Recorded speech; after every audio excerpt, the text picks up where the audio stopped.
Evangelho de Mateus, capítulo de número 20, versículo de número 29. Diz assim: ao saírem de Jericó, uma grande multidão acompanhava Jesus. De repente, dois cegos que estavam assentados à beira do caminho, tendo ouvido que Jesus passava por ali, puseram-se a gritar: Senhor, Senhor, Filho de Davi, tenha misericórdia de nós. Senhor, Filho de Davi, tenha misericórdia de nós. Amém?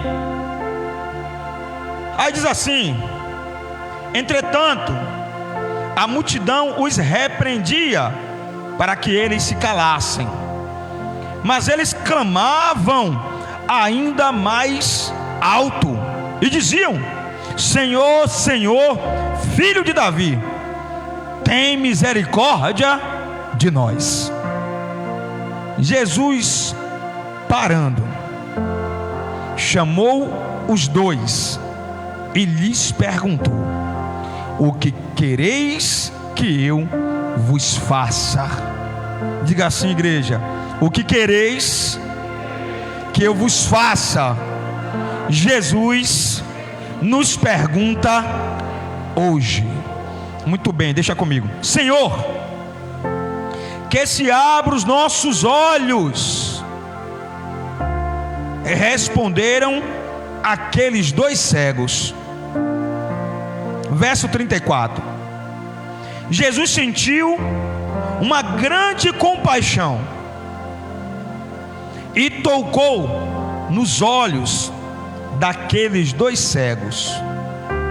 No mesmo instante, diga, no mesmo instante, os dois cegos recuperaram, diga, recuperaram a visão e seguiram Jesus. Amém?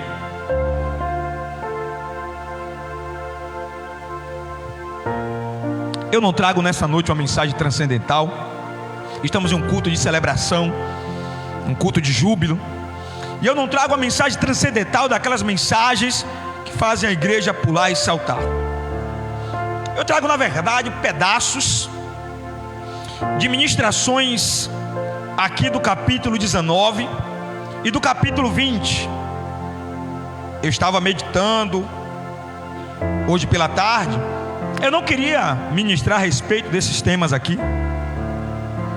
Eu queria ministrar a respeito da metanoia de Deus. Lembra que eu falei na quinta-feira, quando o pastor Nielson estava aqui? Eu queria pregar a respeito do poder da metanoia de Deus.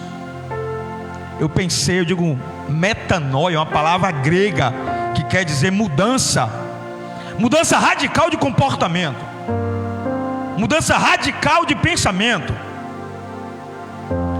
Eu queria falar sobre isso, o grande poder que tem a metanoia de Deus.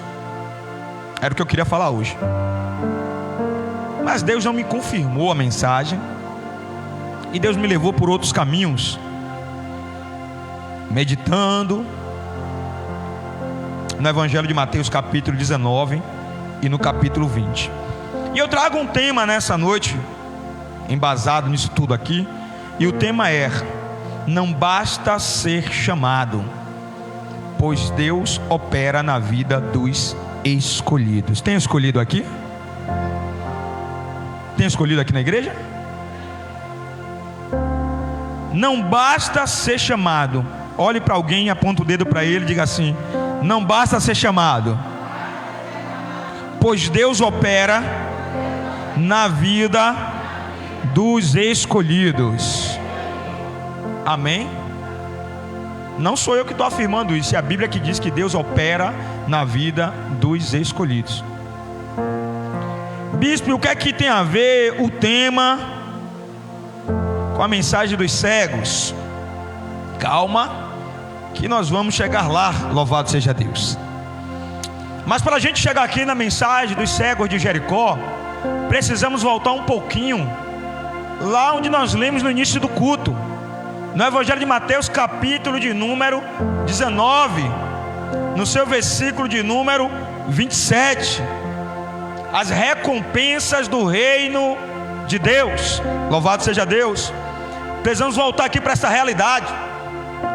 É importante lembrar que no momento em que esses cegos foram curados, Jesus estava saindo da cidade de Jericó.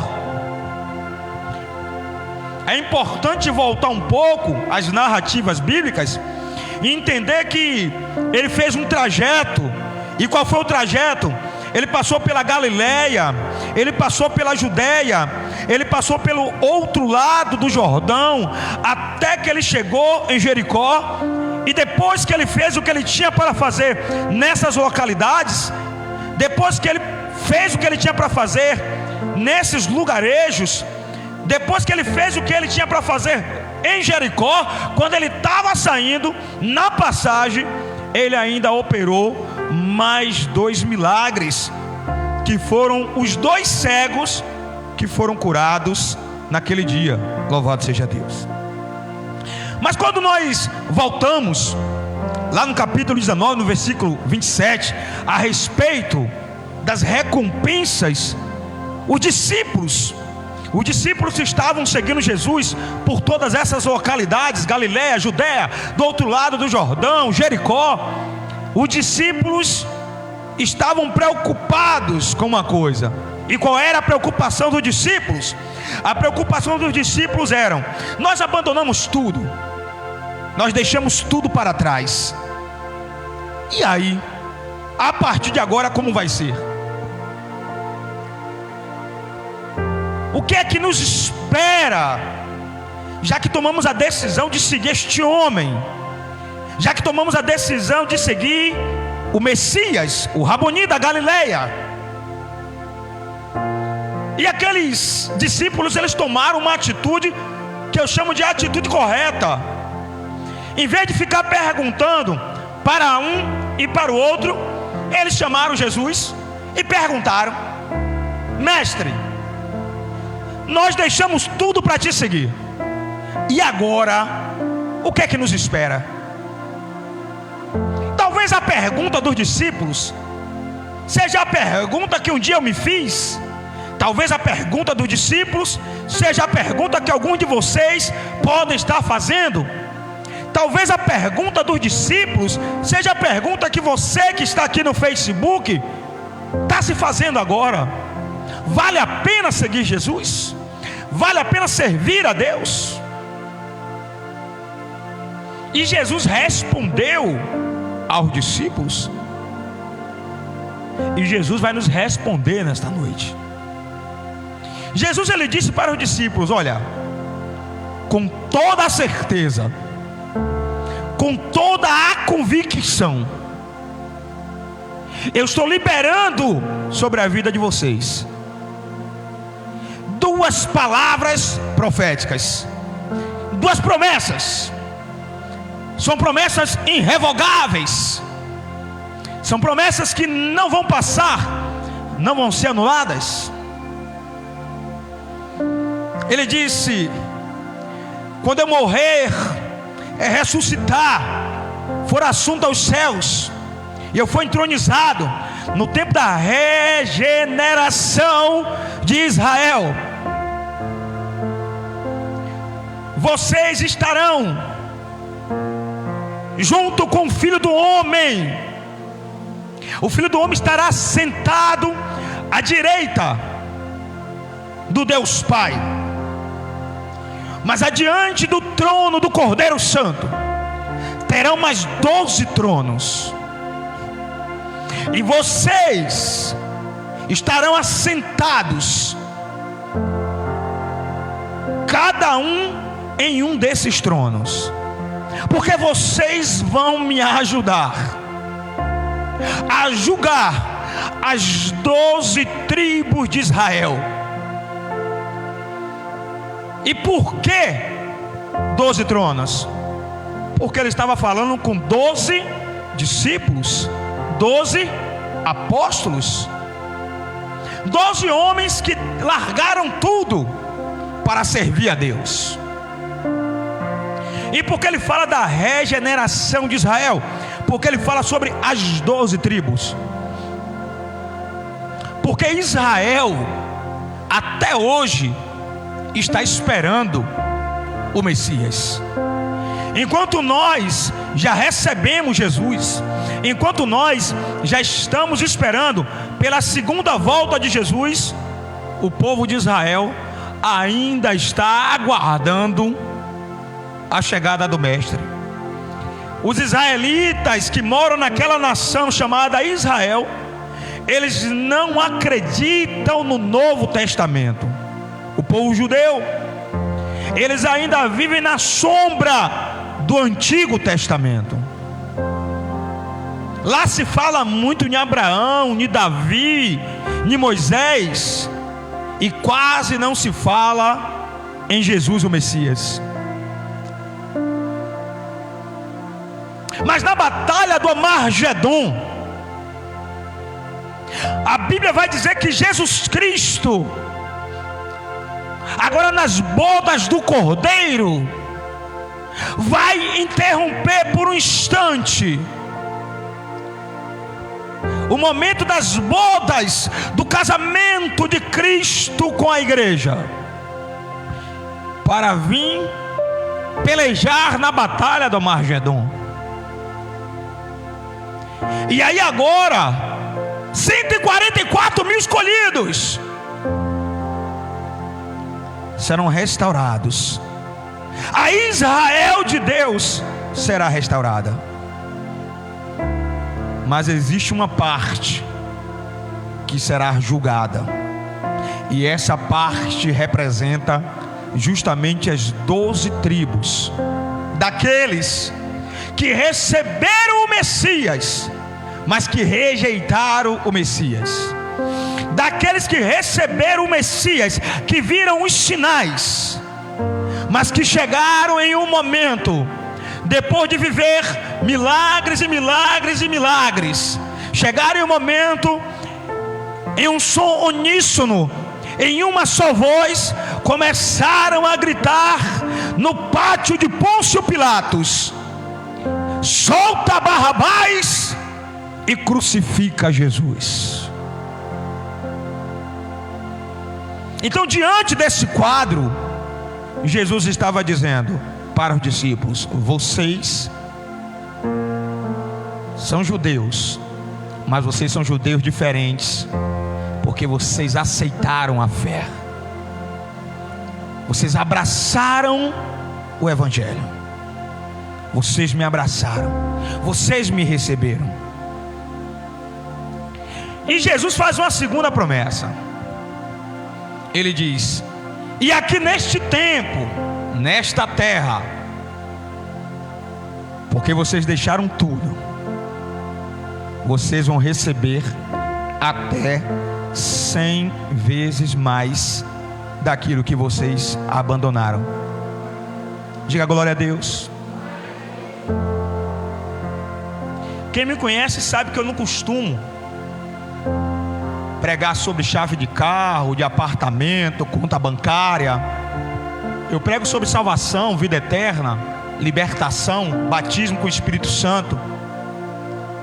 Eu prego sobre aquilo em que o Evangelho está pautado. O ministério de Jesus, o ministério dos apóstolos, era pautado na libertação, na cura, na promessa de salvação, na promessa de vida eterna.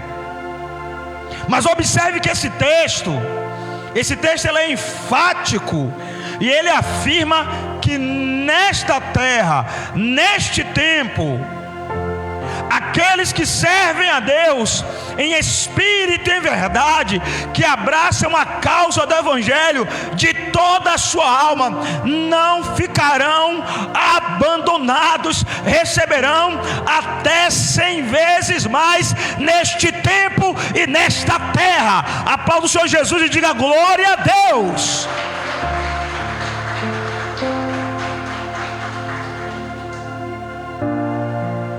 Quem falou foi Jesus. Quem falou não foi Pedro, não foi João. E eu preciso crer nisso. Eu preciso crer nesta promessa. E quando você prossegue na leitura,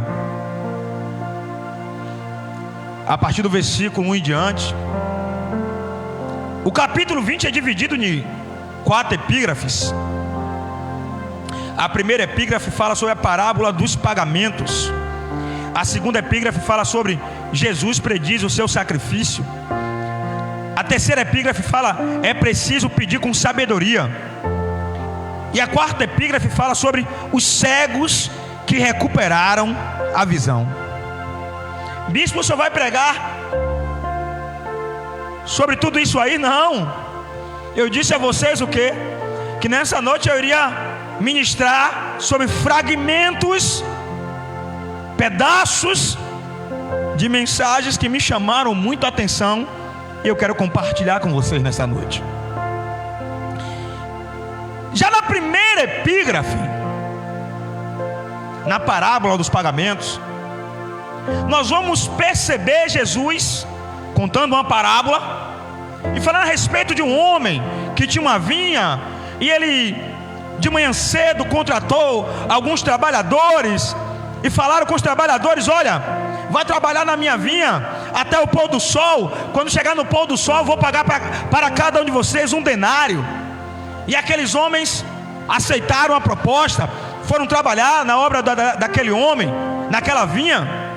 E aquele homem saiu andando 9 horas da manhã, encontrou mais algumas pessoas: quer trabalhar na minha vinha? Eu pago 1 denário.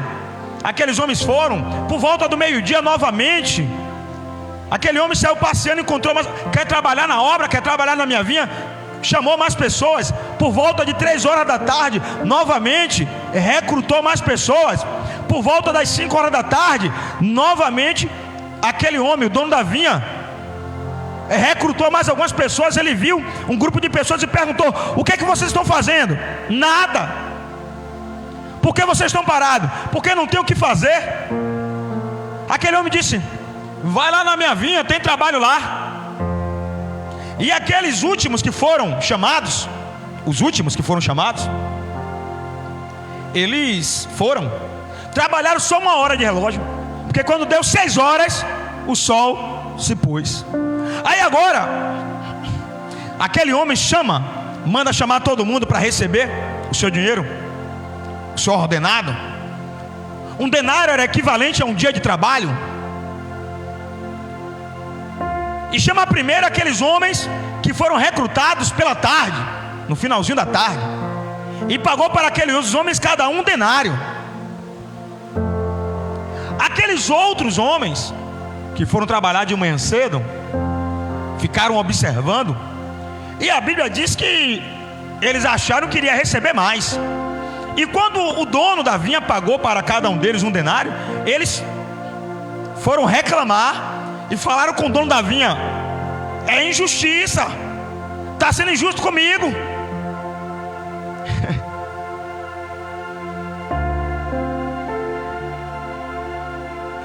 Está sendo injusto comigo. Nós começamos a trabalhar de manhã, eles vieram trabalhar já no final da tarde. Aí o dono da vinha perguntou assim: eu estou sendo injusto com vocês? Qual foi o acerto que eu fiz com vocês de manhã? Logo quando eu contratei vocês, eu disse a vocês que eu iria pagar o quê? 1 denário. Não foi? Foi. Foi sim senhor. Toma aqui, o seu. Eu estou sendo justo com vocês. Eu paguei exatamente aquilo que eu prometi. E aí no final do versículo, no versículo 16 do capítulo 20, ele diz: portanto os últimos serão primeiros, e os primeiros serão os últimos. Pois muitos serão chamados, mas poucos serão escolhidos. Bispo, eu não entendi. Irmãos, eu separei aqui o que quer dizer chamado e o que quer dizer escolhido. Chamado: alguém que se chamou, alguém que recebeu um convite. Ato de dizer o nome de alguém para que entre em sua presença. Chamar alguém para desempenhar um cargo. Observe que esse negócio de ser chamado, se não for efetivado, se não for executado, vai ficar apenas no chamado. Alguém que se chamou, alguém que foi chamado, alguém que recebeu um convite, mas será que foi? Será que entendeu o convite? Será que aceitou o convite? Ato de dizer o nome de alguém para que entre em sua presença. Ato de dizer para alguém para que entre em sua presença. Chamar para desempenhar um cargo. Beleza, Deus chamou, mas você atendeu? Obedeceu? Está desempenhando? Então, essa é a característica de quem é apenas chamado. Agora vamos para escolhido. Escolhido é alguém distinto. Escolhido é alguém diferenciado. Escolhido é alguém selecionado. Escolhido é quem foi selecionado numa escolha importante. Escolhido é alguém preferido. Escolhido é alguém separado. Escolhido é alguém marcado. Diga: escolhido é alguém marcado. É por isso que a Bíblia diz que muitos serão chamados, mas poucos serão escolhidos. Entende que Ele chama a todos. Deus entende que Ele está aí para todos. Deus entende que Ele chama o nome de cada um para estar na sua presença. Mas Deus também entende que alguns vão apenas ser chamados, mas não vão obedecer, ou não vão compreender, ou não vão aceitar o seu chamado. Aí agora na parte B diz: mas poucos serão escolhidos. Porque no meio daquela multidão de chamados, alguns poucos serão escolhidos. E por que alguns poucos serão escolhidos? Porque alguns poucos são marcados. Marcados pelo quê? Marcados pela promessa de Deus. Diga glória a Deus. Observe que tinha uma multidão trabalhando na vinha. Alguns pegaram 7 horas da manhã, outros pegaram 9, outros pegaram meio-dia, outros pegaram 3 horas da tarde e outros pegaram 5 horas da tarde. Mas observe que teve alguns que eram o quê?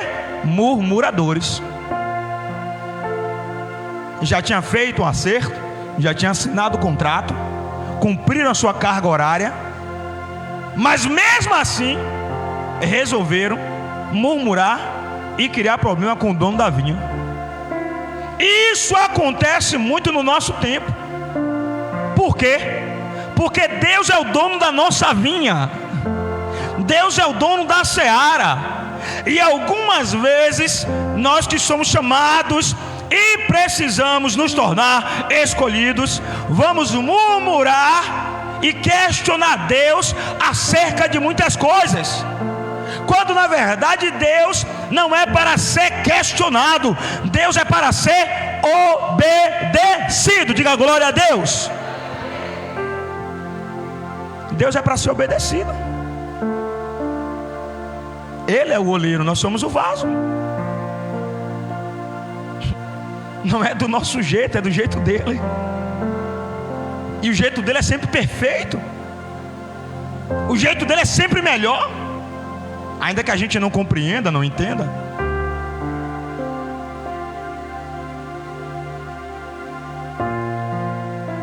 E quando você segue, é por isso que o tema dessa noite é: não basta ser chamado, porque Deus opera na vida dos escolhidos.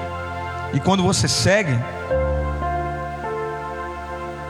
eu não vou entrar muito aqui no momento em que ele prediz o seu sacrifício, mas a Bíblia vai dizer que quando ele começou a falar a respeito do seu sacrifício, que ele seria zombado, que ele seria humilhado, que ele seria crucificado, mas que no domingo como hoje, ele iria ressuscitar. Diga glória a Deus.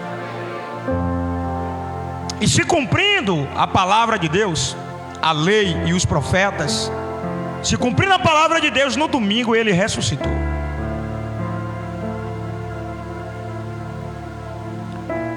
E ele disse que por causa do nome dele, nós iríamos sofrer na nossa pele as mesmas coisas que ele sofreu. Nós também seríamos zombados, nós também seríamos humilhados, nós também seríamos perseguidos. Alguns de nós iríamos morrer, literalmente falando, assassinados, por causa do amor ao Evangelho de Cristo. E quando você segue, tem um momento que ele diz, lá no capítulo 20, versículo do 20 ao 28, que é preciso pedir com sabedoria. E por que ele disse isso? Porque todos nós, todos os dias, nós pedimos alguma coisa a Ele. Tanto aqueles que são chamados, quanto aqueles que são escolhidos. Todos os dias nós pedimos alguma coisa a Ele. Só que nós precisamos pedir com sabedoria a Deus. Precisamos, presbítero, pedir com riqueza de detalhes. Não se chega diante de Deus para pedir de qualquer maneira. Se chega diante de Deus para pedir com riqueza de detalhes. Por que pedir com riqueza de detalhes? Porque Ele atende aos mínimos desejos do nosso coração. Se você pede de qualquer maneira, o pedido vai vir. Mas como é que o pedido vai vir? Diga: de qualquer maneira. Vai vir de qualquer maneira, porque você pediu de qualquer maneira.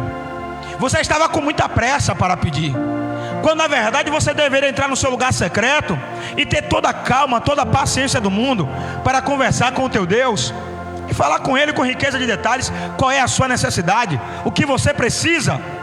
Por que você precisa? E é preciso ter estrutura espiritual e maturidade para ouvir a resposta de Deus. Porque tem resposta de Deus para as nossas petições que vão ser afirmativas. Vai ter resposta de Deus que Ele vai dizer: receba. E tem resposta de Deus que Ele vai dizer: a minha graça te basta. Diga glória a Deus. E realmente a graça dele nos basta. Quando nós entendemos isso, a nossa vida se torna mais fácil, Deise. Quando nós entendemos que a graça de Cristo nos basta, a nossa vida se torna mais fácil. Porque todas as vezes que nós ouvirmos um não da parte do Senhor, automaticamente Ele está dizendo o que Ele falou para o apóstolo Paulo: a minha graça te basta. E por que Jesus falou a respeito disso? A Bíblia vai dizer que a esposa de Zebedeu, a mãe de João e de Tiago, vai dizer que ela chegou diante de Jesus e fez assim: mestre, Senhor, quando o Senhor se assentar lá no trono da sua glória, eu quero te fazer um pedido. Consinta que os meus 2 filhos fiquem sentados, um à tua direita e outro à tua esquerda. Tinham quantos apóstolos? Diga aí. Eram quantos apóstolos? 12. Tinham 12 apóstolos. Mas a mãe de 2 deles achou que os 2 filhos dela tinham mais direito do que todo mundo, era mais importante do que todo mundo, e foi pedir a Jesus para consentir que um sentasse à direita e outro à esquerda. Queria posição de destaque, queria os melhores lugares. Aí Jesus, com muito amor, fala com ela: por acaso vocês podem beber o cálice que eu vou beber?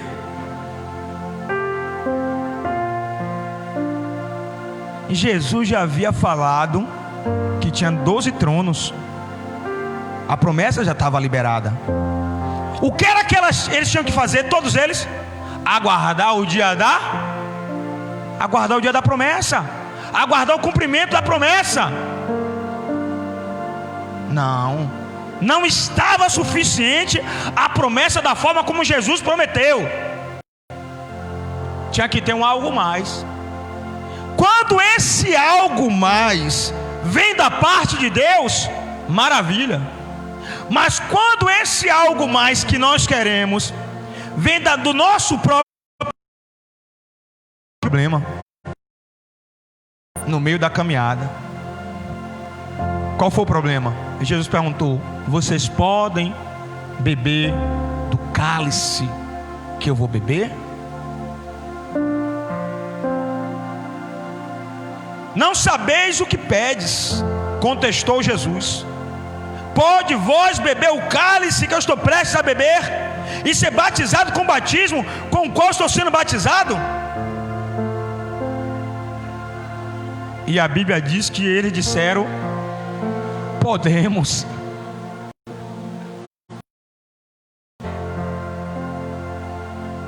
Então Jesus lhe declarou: certamente bebereis deste cálice também, porque Jesus sabia que eles também iriam morrer por amor do Evangelho.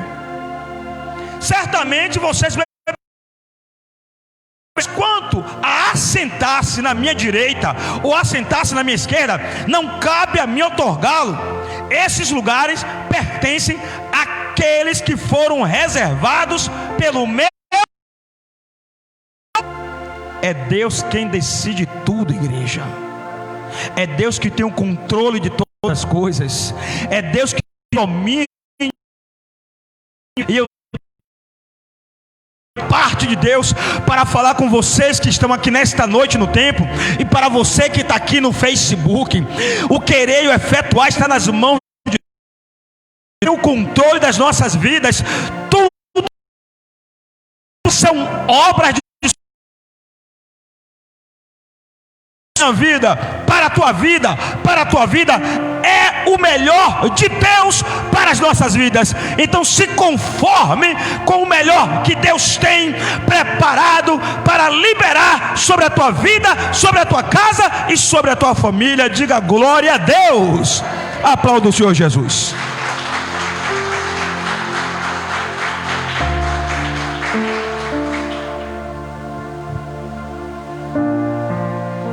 Aí Jesus lança uma proposta para eles e diz assim: já que vocês querem ser grandes, já que vocês querem ser diferenciados, vocês vão ser grandes, vocês vão ser diferenciados, vocês vão triunfar na terra, vocês vão enriquecer na terra. O nome de vocês vai ser importante no meio dos seus. Vocês serão poderosos. Mas aprendam: aquele que quer ser grande,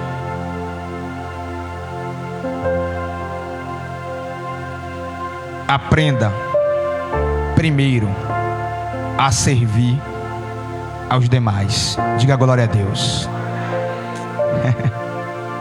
Pastor Jorge, Pastor Nailton,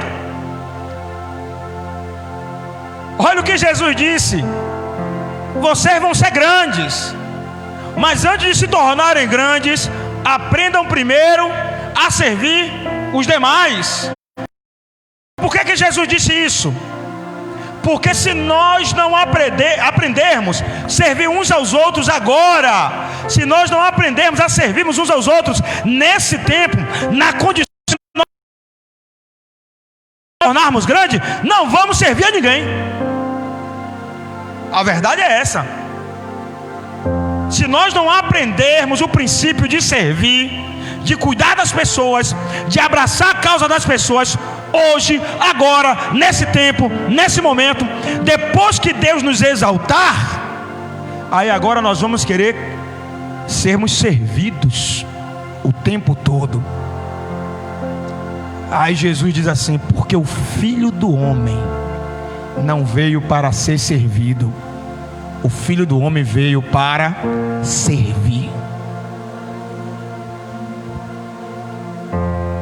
E quando você olha a história de Jesus, quando você olha o ministério de Jesus, foram 3 anos e meio a servir os pequenos, a servir os mais fracos, a servir os doentes, alimentar, curar, libertar, salvar pessoas. Foram 3 anos e meio que o nosso rei, o rei que nós estamos celebrando nesta noite, neste culto de celebração e adoração ao Rei Jesus, o Rei o qual nós estamos adorando, celebrando hoje, ele veio à terra, se despiu com um propósito: me servir e te servir. Aí eu pergunto: se um rei foi capaz de se humilhar e dizer aos homens, eu e você,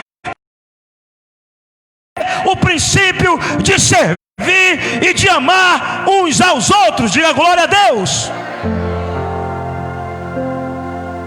Mas só aprende isso quem é escolhido. Quem é chamado não entende isso. Quem é chamado não entende isso porque não entende nem o próprio chamado. Aquele que vai ficar apenas de chamado nunca vai compreender o princípio do serviço. Agora aquele que é escolhido por Deus, esse vai entender isso. Por quê? Porque todo aquele que é escolhido é marcado pelo quê? Pelo sangue do Cordeiro. Diga: eu sou marcado pelo sangue do Cordeiro Santo de Deus.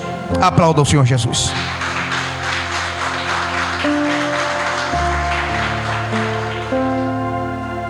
E a gente finaliza agora.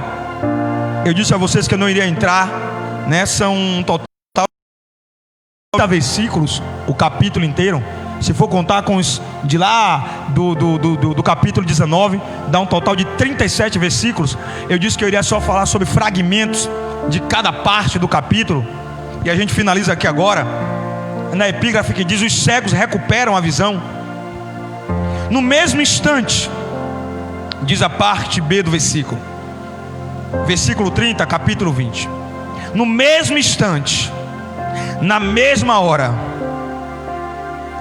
os 2 cegos recuperaram a visão. E logo depois passaram a seguir e a servir Jesus. Olhe para alguém e diga assim: no mesmo instante. Fala com voz de crente, diga: no mesmo instante. Os 2 cegos, diga: os 2 cegos recuperaram a visão. E logo depois passaram a seguir e a servir Jesus. Diga glória a Deus. O que é que isso tem a ver com o tema da noite? Qual é o tema da noite? Não basta ser chamado, pois Deus opera na vida dos... Vamos lá, me ajude aí. Não basta ser chamado, pois Deus opera na vida dos escolhidos. Tem escolhido aqui? Glória a Deus, tem escolhido. Amém? Amados, Deus é onipresente, onisciente, onipotente. Ele sabe de tudo, Ele pode tudo. Todas as coisas estão patentes diante dEle. Deus tem todo o poder nos céus e tem todo o poder na terra. Deus detém um controle da minha e da tua vida. O diabo pode até se levantar contra a minha vida e contra a tua vida. O diabo pode até projetar que vai me destruir, que vai te destruir. O diabo pode até projetar que vai me matar e vai te matar. O diabo pode fazer o que ele quiser fazer. Só tem um detalhe: tem alguém entre o projeto do diabo e a tua vida. E o nome desse alguém é Jesus Cristo de Nazaré. E eu vou lhe dizer uma coisa: se você é escolhido de Deus, se você é escolhida de Deus, Ele vai operar milagres na tua vida. Ele vai operar milagres na tua família. Ele não vai te abandonar, porque o diabo só bagunça até Jesus chegar. E quando ele chega, quando Jesus chega, o diabo tem que bater em retirada. Os projetos do diabo têm que ser desarticulados. Toda arma preparada tem que cair por terra para que o nome dele seja glorificado. Isaías capítulo 54, versículo 17: toda ferramenta preparada contra ti não prosperará. Olha para alguém com olhar de profeta, aponta para ele, diga: não vai prosperar. Diga: as ferramentas, os projetos do diabo contra a tua vida, diga: não vão prosperar. Diga: Jesus chegou na tua vida. Diga: Jesus chegou na tua casa. Diga: você é escolhido. Glória a Jesus. Não vai prosperar.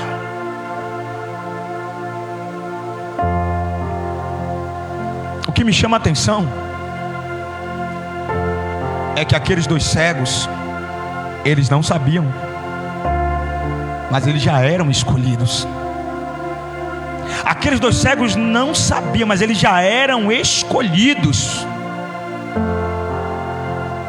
Tem pessoas aqui nessa noite, tem pessoas aqui no Facebook que talvez estavam com dúvidas, mas acabou a sua dúvida hoje. Deus está dizendo: você é meu escolhido, você é minha escolhida, eu te escolhi. Diga glória a Deus.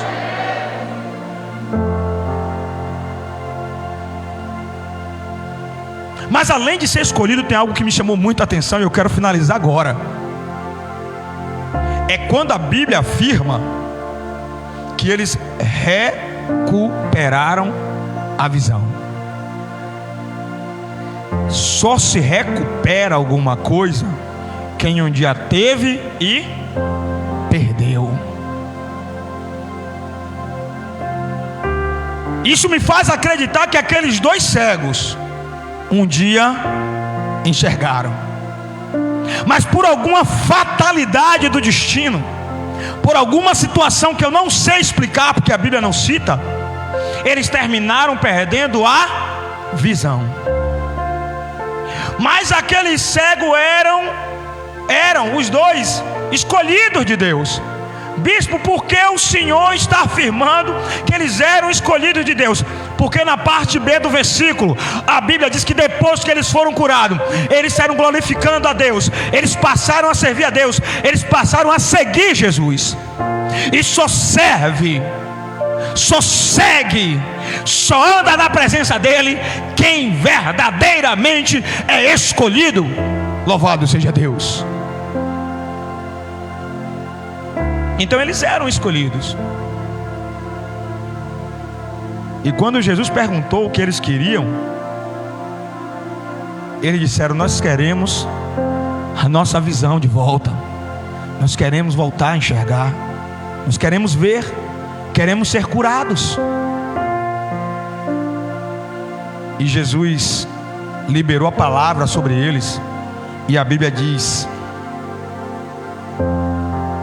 Jesus sentiu uma grande compaixão e tocou nos olhos daqueles dois cegos. No mesmo instante, diga: no mesmo instante, os cegos recuperaram a visão e seguiram servindo a Jesus.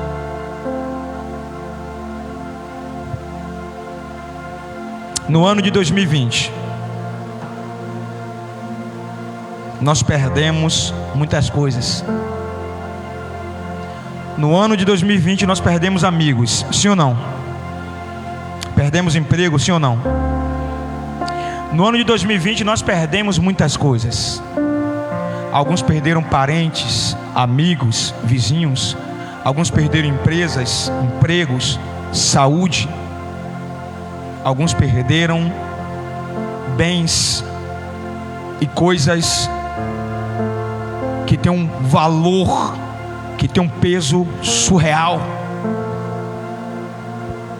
Alguns perderam a fé, outros perderam a esperança. Alguns perderam o primeiro amor. Alguns perderam a comunhão com Deus. No ano de 2020, eu acredito que não tem ninguém na face da terra que não perdeu alguma coisa. Existe um homem aí que é o dono da Amazon, que diz que ele está batendo o seu próprio recorde. Ele está acima do próprio recorde. Ele já conseguiu passar do nível de trilionário. E talvez na ótica humana, um homem desse, nós pensamos assim: não perdeu nada, pelo contrário, ganhou, né?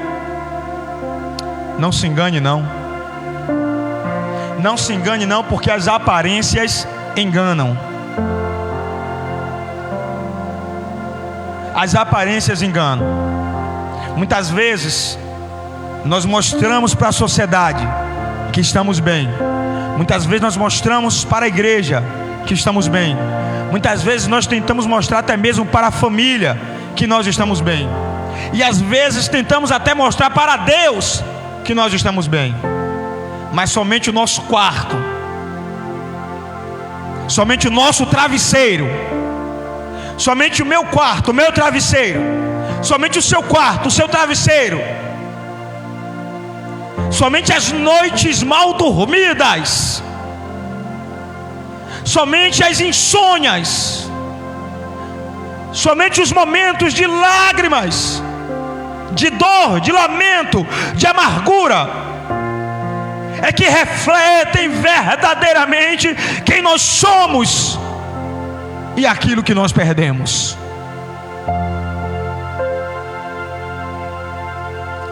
E talvez tenham coisas na minha vida e na tua vida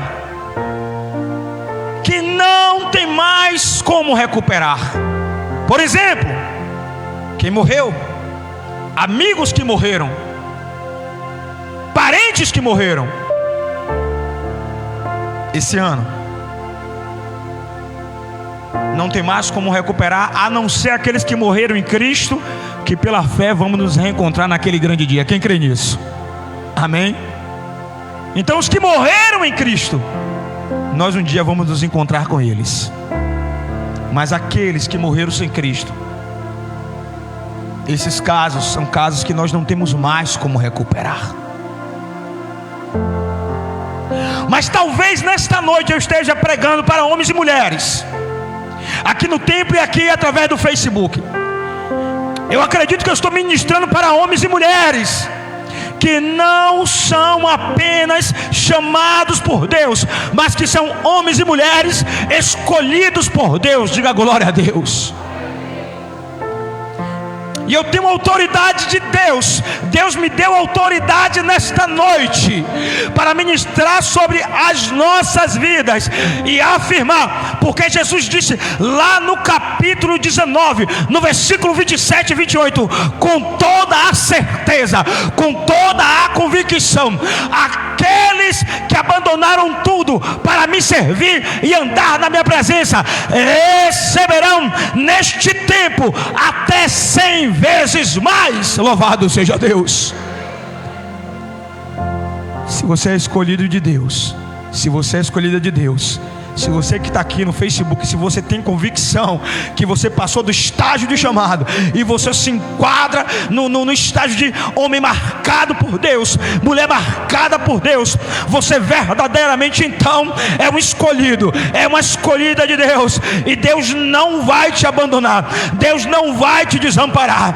Talvez você tenha perdido alguém, talvez a tua fé esteja abalada, a tua autoestima, talvez a tua esperança tenha se perdido no meio do caminho, mas nesta noite Deus te chamou, Deus nos reuniu para restaurar, para avivar, para despertar, para nos devolver a esperança perdida e para nos dizer que Ele é quem nos guarda, Ele é quem nos protege e Ele não vai nos abandonar. Ele é o meu, Ele é o teu socorro, bem presente na hora da minha e da tua angústia. Não desista, glorifica, exalta o nome dEle, porque Deus está no controle da minha e da tua vida. Receba esta palavra e aplauda o Senhor Jesus.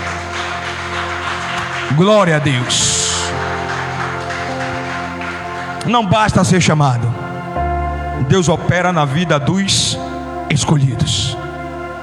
E Ele está operando na tua vida hoje. Você crer? Ele está operando nas vossas vidas hoje. Diga glória a Deus.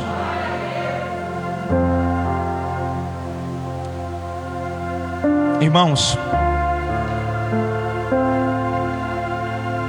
eu não sei se foi em 2017 ou foi em 2018, quando entrou o mês de outubro, nós fizemos uma campanha aqui na igreja, e o tema da campanha era Meus Projetos. Foi 2018. Meus projetos para 2018. Causou uma confusão na cabeça das pessoas, porque o ano estava acabando, o ano estava terminando. Aí teve gente que disse: bispo, não é meus projetos para 2019 não? Eu disse: não. Deus falou comigo que a campanha é meus projetos para 2018. Mas bispo, o ano está acabando, não dá mais tempo de projetar nada. Eu disse: não, o Espírito de Deus falou comigo que nesses últimos 3 meses Ele ainda vai operar milagres e sinais. E quem tomou posse, quem foi para o monte, quem acreditou, viu, viveu para ver esses milagres acontecerem. Porque as nossas orações, elas não morrem, elas permanecem diante do Senhor. E esse ano eu não vou fazer campanha nenhuma. Eu não vou fazer campanha nenhuma. Deus não me mandou fazer campanha nenhuma agora no final do ano. Amém? Eu sempre termino o ano com uma campanha, mas esse ano Deus não me mandou fazer campanha nenhuma. Até o momento, Deus não me falou nada sobre campanha. Mas eu acredito que Ele sempre prepara o melhor vinho para o final. Amém? Com campanha ou sem campanha, eu acredito piamente que o nosso Deus sempre prepara o melhor vinho para o final. E eu creio que Deus ainda vai surpreender pessoas em 2020. Diga glória a Deus. Olha para alguém carinhosamente, aponta o dedo e diga: não acabou. Fala com voz de crente e de profeta, diga: não acabou. O que Deus tem para fazer na sua vida e na sua história. Agora vocês vão falar junto comigo para o povo que está aqui no Facebook, para eles serem abençoados também. Amém? A igreja toda diz assim: não acabou. O que Deus tem para fazer na sua vida e na sua história. Diga glória a Deus, aplauda o Senhor Jesus.